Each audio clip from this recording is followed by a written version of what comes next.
I watched him paint dry. It was awful. I understand after their sticky start to the season, needing to get more solid and more clean sheets and everything else, but you got to move past that now. Watching that last night's a real concern. And I understand Liverpool are fourth. They're not in a title challenge.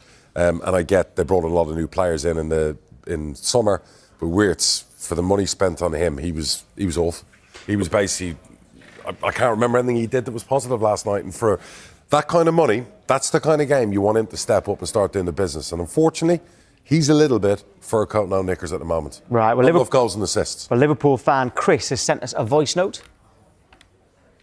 I was at Anfield yesterday to watch Liverpool and Leeds, and Liverpool were just very slow in their build-up. And the same problem seems to be occurring. They cannot play against a low block. And teams are just going to keep doing it. And Arne Slot, as the manager, has to find a way to break this down. Right, OK, so that's one Liverpool's fan view. Let's bring in another one because we're joined by Montel Bowen. Right, Montel, there were boos at full time. I'm not sure if you were there or not, but if you were, would you have been booing?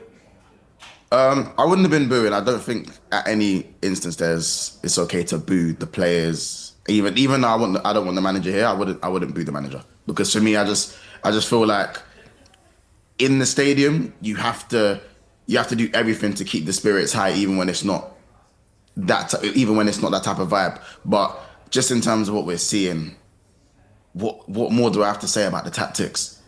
It's boring. When's the last time you've seen Liverpool be this boring of a watch? When is the last time? Maybe the last few weeks under Rodgers. That's over 10 years ago. That's over 10 years ago, guys. Come on now, and I don't want to make it in or out.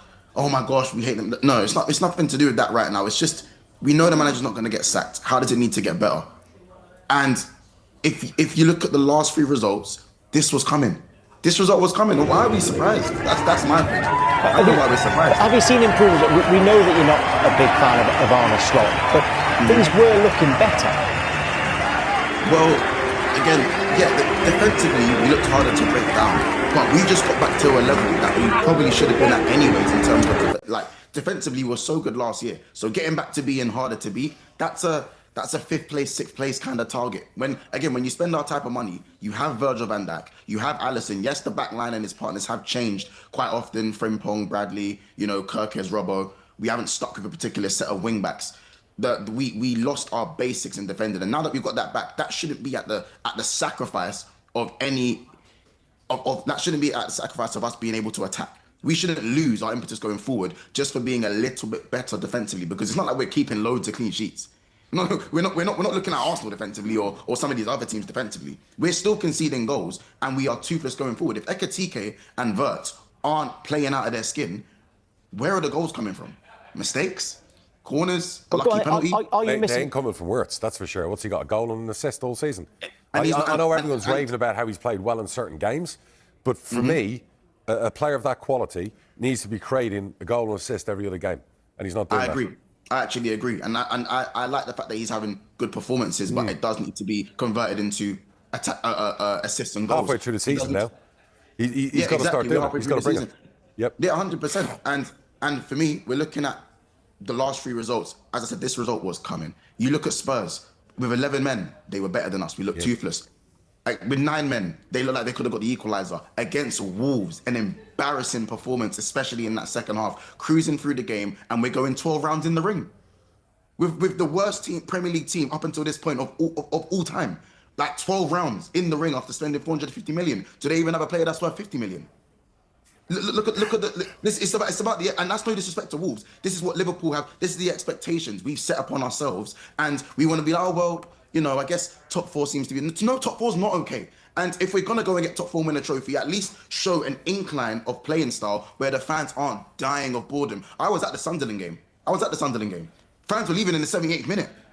I was there. Well, they would have missed your equaliser then. That's their fault. And exactly. They missed the equaliser, but at the end of the game, it was still very much a very somber type of vibe. The fans. I heard the Leeds fans, even while watching the game, you could hear the Leeds fans louder than the Liverpool fans at Anfield. We're on an 8-game streak, an unbeaten streak, and I understand that. But that is the most shameless thing I have ever heard, because 4 of those games include 4 newly promoted sides. Liverpool have got a few issues. The biggest issue is they never replaced Diaz. Out wide is a big issue. You're putting Wirtz out there, you give him a free role, he's out there, he's here, he's everywhere. I'm not sure we needed that type of player. You know, at the end of the day, the Liverpool of the last 10 years have been based on their width out wide.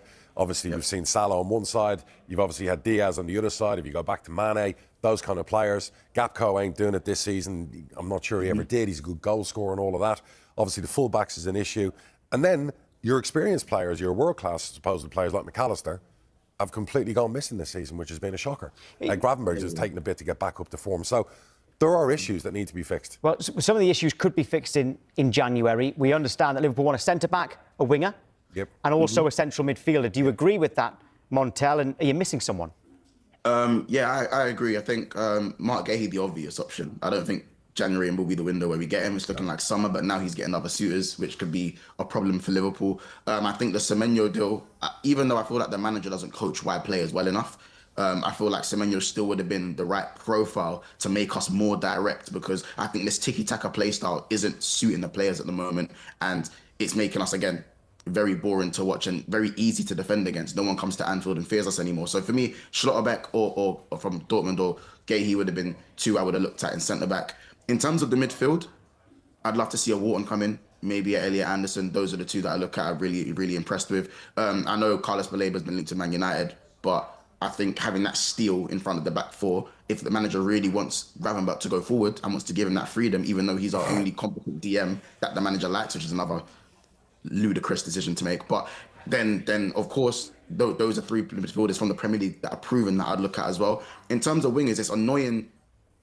It's frustrating because if you let go of Diaz and he's on 55k a week after winning the Premier League and doing what he's done for the team, and yes, he had the links about going to Man City the season before, but he come out and said that he was happy to stay if they offer him a contract, and if they don't offer him a contract, he's happy to leave. So he's one of those players where if you need me, I'm here. If not, I'll go. We've made a decision to get rid of him, promote Rio, for the manager to barely play him, and then to go and get Semenyo when, come on guys, is Semenyo better than Luis Diaz? Genuine question. Well, it's for the Liverpool fans to answer that one. I mean, you know, it's... Well, they can... Okay, there you go. He's not better than Diaz. The two Liverpool fans say no, so there's your answer. Montel, thanks very much indeed for coming on.